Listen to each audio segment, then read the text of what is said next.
Visiting Peru turned into hell for tourists trapped in Macchu Picho.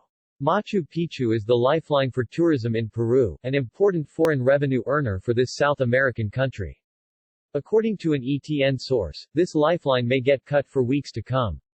A small business owner who relies on travel and tourism in Cuzco said, "Tourism has gone to hell in Cuzco and its economy is punished for the acts of vandalism by some ETN reader in Cuzco."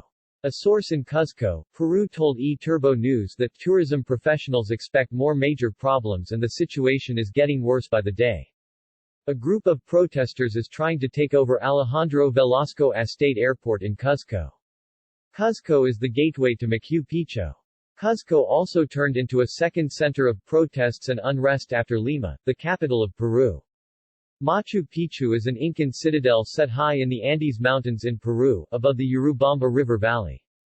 Built in the 15th century and later abandoned, it's renowned for its sophisticated dry stone walls that fuse huge blocks without the use of mortar, intriguing buildings that play on astronomical alignments, and panoramic views. Its exact former use remains a mystery. The government said it closed the site, and the Inca Trail hike leading up to it, to protect tourists and citizens. Many people have been killed in weeks of violent protests, which began when Peru's previous president was ousted. Rail services to Machu Picchu were suspended on Thursday after train tracks were damaged by protesters.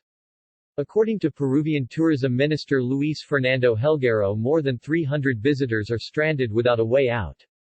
Just a month ago, several hundred tourists were airlifted in civil unrest. Peru's Culture Ministry said that those who had already bought tickets for Machu Picchu would be able to use them for 1 month after the end of the demonstrations or get a refund. Demonstrators demand for the new president, Dina Boluarte, resign and call for new elections.